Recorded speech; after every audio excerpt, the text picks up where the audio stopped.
రైతులు రెవెన్యూ సదస్సులను సద్వినియోగం చేసుకుని భూ సమస్యలు పరిష్కరించుకోవాలని చండూరు ఇన్ఛార్జ్ ఆర్డీఓ రమణారెడ్డి తెలిపారు. సోమవారం నాంపల్లి మండల పరిధిలోని నేరెళ్లపల్లి గ్రామ పంచాయతీలో ఏర్పాటు చేసిన రెవెన్యూ సదస్సును ఆయన సందర్శించి పరిశీలించారు. రైతులు రెవెన్యూ సదస్సులను సద్వినియోగం చేసుకుని భూ సమస్యలు పరిష్కరించుకోవాలని చండూరు ఇన్ఛార్జ్ ఆర్డీఓ రమణారెడ్డి తెలిపారు. సోమవారం నాంపల్లి మండల పరిధిలోని నేరెళ్లపల్లి గ్రామ పంచాయతీలలో ఏర్పాటు చేసిన రెవెన్యూ సదస్సును Chandur incharge RDO S Ramanareddy సందర్శించి పరిశీలించారు. ఈ సందర్భంగా ఆయన సత్యన్యూస్తో మాట్లాడుతూ తెలంగాణ రాష్ట్ర ప్రభుత్వం ప్రతిష్టాత్మకంగా చేపడుతున్న భూభారతి చట్టం రెవెన్యూ సదస్సులను రైతులు సద్వినియోగం చేసుకోవాలని, భూ సమస్యలు పరిష్కరించుకోవడానికి ఇది మంచి అవకాశమని, గ్రామాలలో రైతుల వద్దకే రెవెన్యూ అధికారులు వచ్చి ఫిర్యాదులు స్వీకరించడం జరుగుతుందని అన్నారు. ధరణి పోర్టల్లో రైతులు పట్టాదారు పాసు పుస్తకాల యందు పూర్తి భూమి నమోదు కాకుండా సర్వే నెంబర్లు తప్పుగా నమోదు కావడం జరిగినట్లు, అదేవిధంగా కాస్తు కబ్జాలో ఒకరు ఉంటూ మరొకరిపై పట్టాదారు పాసు పుస్తకం నమోదు కాబడినట్లు అనేక సమస్యలు రెవెన్యూ అధికారుల దృష్టికి రైతులు తీసుకొస్తున్నారని ఆయన తెలిపారు. ఈ సమస్యలను అధిగమించడానికి భూభారతి చట్టం ఉపయోగపడుతుందని ఆయన తెలిపారు. అనంతరం నేరెళ్లపల్లి గ్రామానికి చెందిన సీనియర్ కాంగ్రెస్ నాయకులు, బ్లాక్ కాంగ్రెస్ మాజీ అధ్యక్షులు, మాజీ సర్పంచ్ సయ్యద్ గఫర్ రైతులు ఎదుర్కొంటున్న పలు భూ సమస్యలను ఆర్డీఓ రమణారెడ్డి దృష్టికి తీసుకువచ్చారు. రైతులు ఎదుర్కొంటున్న భూ సమస్యలను వెంటనే పరిష్కరించాలని రైతులతో కలిసి ఆర్డీఓ రమణారెడ్డి మరియు నాంపల్లి తహసీల్దార్ గూగులోతు దేవాసింగ్ ముందు రైతులు ఆవేదన వ్యక్తపరిచారు. అనంతరం ఆర్డీఓ మాట్లాడుతూ గ్రామంలో అధికంగా ఉన్నటువంటి సమస్యలను నమోదు చేసుకుని, అదేవిధంగా ప్రభుత్వం అసైన్డ్ భూముల సర్వే నెంబర్లలో దొర్లిన తప్పులను సరిచేయాలని నాంపల్లి తహసీల్దార్ గూగులోతు దేవసింగ్ను ఆదేశించారు. అదేవిధంగా రైతులు రెవెన్యూ సిబ్బంది దృష్టికి తీసుకువచ్చే సమస్యలను ప్రజల సమక్షంలోనే ఎంక్వైరీ రిపోర్టును తయారు చేసుకోవడం మంచిదని సూచించారు. ఈ కార్యక్రమంలో Chandur incharge RDO S Ramana Reddy, Nampally tahsildar Guguloth Devasingh, revenue inspector Vijay, senior అసిస్టెంట్లు బాద రమేష్, అహ్మద్, అజయ్, రెవెన్యూ సిబ్బంది, రైతులు తదితరులు పాల్గొన్నారు.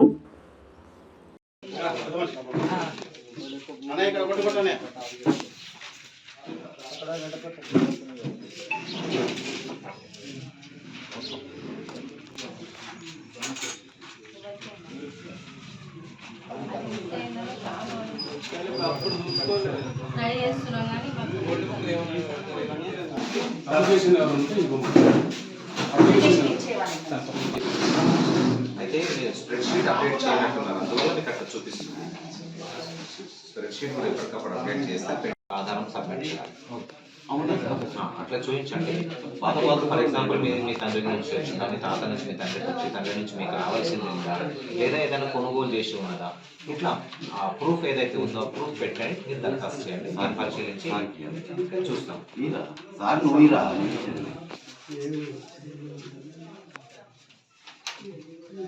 ఇవన్నీ అంటే మిస్సింగ్ కింద పెట్టుకున్నాం.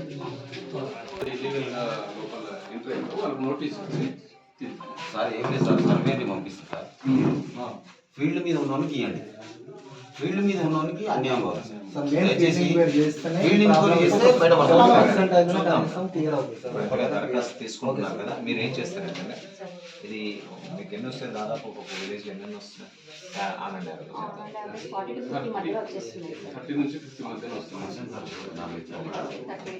చూడండి. టీంలో మీకు మెంబర్స్ ఫ్రీగా వెళ్తే preliminary enquiry report water bottle పెట్టి ప్రిలిమినరీ రిపోర్ట్ ఈరోజు రాసి పెడితే మీకు తర్వాత ఎంక్వైరీ రిపోర్ట్ ఇదంతా ఈజీ అవుతుంది. ఇంత దూరం వచ్చారు కాబట్టి ఎవరు ఉన్నారు భూమి మీద, ఎవరు లేరు అనేది మీకు లోకల్ ఎంక్వైరీలు చాలా మంది ఎల్డర్స్ ఉంటారు, విలేజ్ పెద్దలకు తెలుస్తుంది. ఇప్పుడు గ్రామ స్థాయి విచారణ కూడా అయిపోతుంది. 90లో మిస్సింగ్ అయింది సార్. 90లో మిస్సింగ్ వచ్చినప్పుడు భూమి ఎగిరిపోయింది. మళ్ళీ 89లో 10 గుంటలు మిస్సింగ్ అయింది సార్. తగ్గింది. 89లో రికార్డింగ్ పాత పాస్బుక్ లో కరెక్ట్ ఉంది సార్. ఇదా ఇది మరి క్లారిటీ పెట్టి 9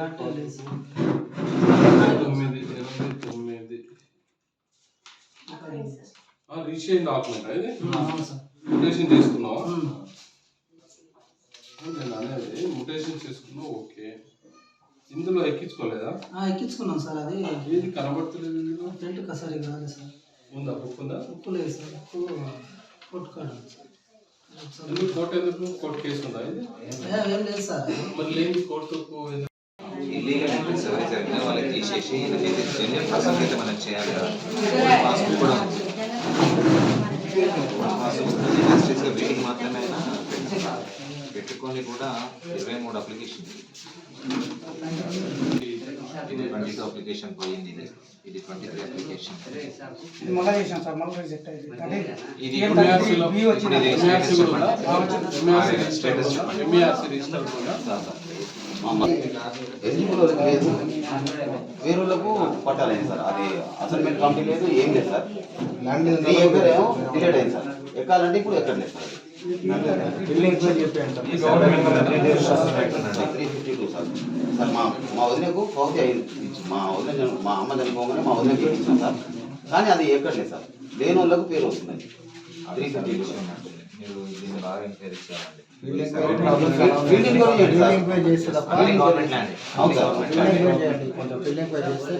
అరువులు అనేది నష్టపోతున్నారు. వాళ్ళకి లేకుండా లక్షలు తీసుకుంటున్నారు సార్ రైతు భరోసా. ఒక్కొక్కరికి భూమి లేదు, 12 ఎకరాలు ఉంది, 10 ఎకరాలు, ఒక్కరికి 12 ఎకరాలు ఉంది. సార్ ఇప్పుడు ఏ నెంబర్ లేదు, గవర్నమెంట్ నెంబర్లు అన్నీ కూడా అప్లికేషన్స్ తీసుకోండి. మిస్సింగ్లో ఉంటే మిస్సింగ్, ఎక్స్టెంట్ కరెక్షన్స్ ఉంటే అప్లికేషన్స్ తీసుకోండి. తర్వాత ఏం చేయాలంటే ఎంజాయ్మెంట్ సర్వే చేసి సర్వే చోటి చేయించండి.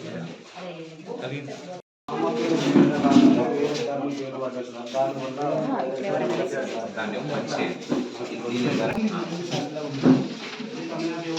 ఇప్పుడు 4 కొడుకులు, మీ తండ్రి కూడా ఉన్నారా? 4 కొడుకులు అంతే.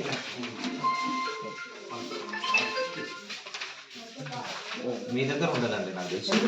మహాని మీ దగ్గర ఎందుకు ఉంటుంది? మా వాళ్ళ దగ్గర ఉంటుంది. ఒకసారి వెరిఫై చేసి మీ ఖాతాలో ఎంత, మీ అమ్మ పేరు అయితే చంద్రమ్మ పేరు మీద ఒకసారి చూడండి.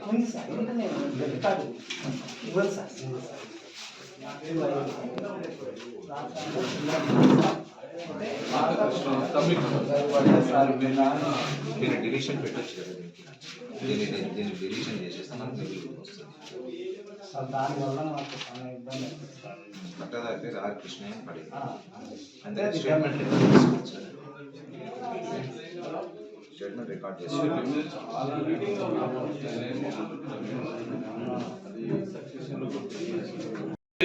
భూమి లేదు సార్.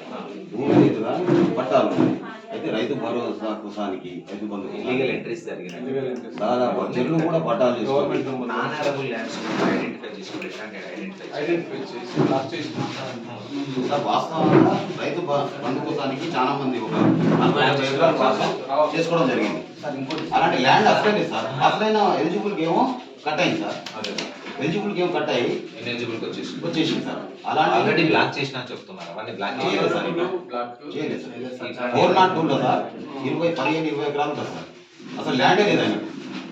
ఫీల్డ్ ఇంకోరు పెట్టేయండి కాకుంటే, ఫీల్డ్ ఇంకోరు పెట్టేయండి. సెంటూ లేదు సార్. అసలు ఏమన్నా ఉంటే అప్లికేషన్ కాకుండా జనరల్ అప్లికేషన్ ఇప్పటికి దాదాపు ఒక్కొక్కరు 3 సార్లు చేసారు సార్. రిజెక్ట్ కొట్టేస్తారు. జెన్యున్ వాళ్ళ జెన్యున్ వాళ్ళే సార్. రిజెక్ట్ కొట్టేస్తారు అంతే. చూడండి, జెన్యున్ వాళ్ళది రిజెక్ట్ చేస్తున్నారట. కాబట్టి మీరు అట్లా లీగల్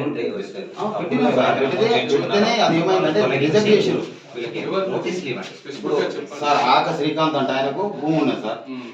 ఆక పర్వతాలు అంటే ఆయన చనిపోయిండు. ఆడు పెట్టుకొని కూడా 3-4 ఏళ్ళు సార్. ఆడు చనిపోయిన తర్వాత కూడా అది కాలేదు సార్. ఆక శ్రీకాంత్ అంటే పొంగల్ నాగేశ్వర ఫీల్డ్లో ఉన్నాడు సార్. ఫీల్డ్లో ఉన్నాడు కానీ ఆయన పట్టలేదు. వేరే వాళ్ళకి పట్టా ఉంది, భూమి లేదు. రైతు భరోసా కోసానికి చాలా ఫ్రాడ్ అప్పుడు చేసుకున్నారు sir. Sir sir 402 sir. Government number government అండి సార్.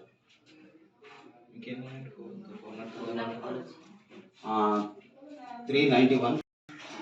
ప్రస్తుతం మనము నాంపల్లి మండల పరిధిలో ఉన్నటువంటి నేరలపల్లి గ్రామ పంచాయతీలో ఉన్నాము. ఇక్కడ జరుగుతున్నటువంటి రెవెన్యూ సదస్సులను పరిశీలించడానికి మన ఆర్డీఓ గారు రమణారెడ్డి సార్ వచ్చారు. సార్ వారి మాటలో తెలుసుకుందాము. ఈ రెవెన్యూ సదస్సులో యొక్క ఉద్దేశం ఏంది, ఏ విధంగా నడుస్తూ ఉంది తెలుసుకుందాం. Sir good morning sir. రైతులకు ఉన్నటువంటి సమస్యలు, భూ హక్కుల రికార్డులో ఉన్నటువంటి సమస్యలను పరిష్కరించడానికి ప్రభుత్వం రెవెన్యూ సర్వీసులను ఏర్పాటు చేయడం జరిగింది.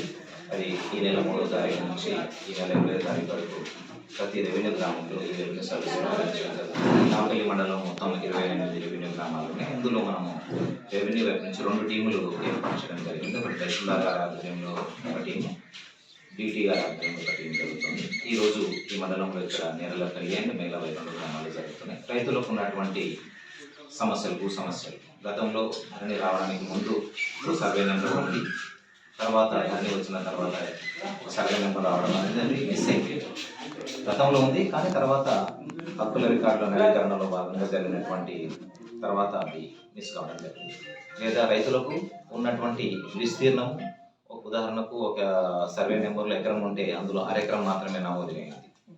అటువంటి వాటిని కానీ గతంలో రైతు రిజిస్టర్ డాక్యుమెంట్ ద్వారా కొనుగోలు చేసి ఉన్నారు కానీ అది రెవెన్యూ రికార్డులో అమలు చేసుకోలేదు.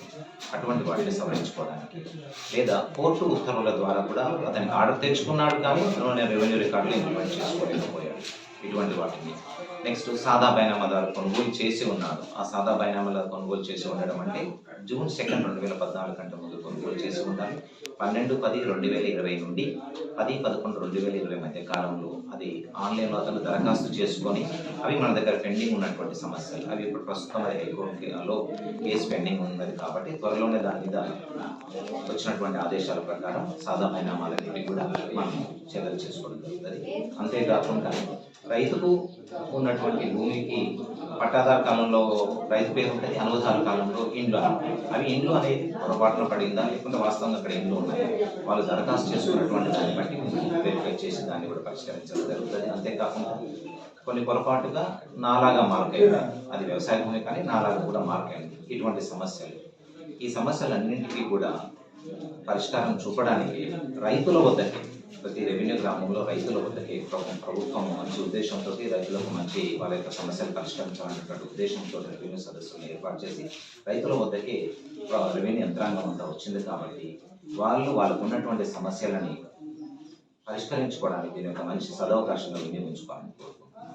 ఇక్కడ రైతులకు ఏమైనా వాళ్ళకున్న సమస్యలు ఉండి ఆ సమస్యను ఏ విధంగా అప్లై చేయడానికి వాళ్ళకి ఏమైనా అంటే దరఖాస్తు రాయడానికి ఏమైనా ఇబ్బందులు ఉంటే అటువంటి వాటి కోసమే మనం ఇక్కడ హెల్ప్ డెస్క్ కూడా ఏర్పాటు చేయడం. అక్కడ ఉన్నటువంటి వ్యక్తి మీకు హెల్ప్ డెస్క్ ద్వారా మీ సమస్యను తెలుసుకొని పూర్తి ఫారాన్ని, దరఖాస్తు ఫారాన్ని తనే నింపుతాడు. దానికి సంబంధించి అది మీది అని ప్రూవ్ చేసుకోవడానికి మీ దగ్గర ఎటువంటి ఆధారాలు ఉన్నాయో దానికి జతపరచాల్సినటువంటి అవసరం కూడా రైతులది. కాబట్టి ఆ సమస్యను ఆ హెల్ప్ డెస్క్ వ్యక్తి వివరించినట్లయితే పూర్తి స్థాయిలో నింపి పక్కనే ఒక కౌంటర్ కూడా ఉంటుంది, దరఖాస్తుల స్వీకరణ, అందులో మీరు సమర్పిస్తే మీకు దానికి ఒక రసీదు కూడా చెల్లించాలి.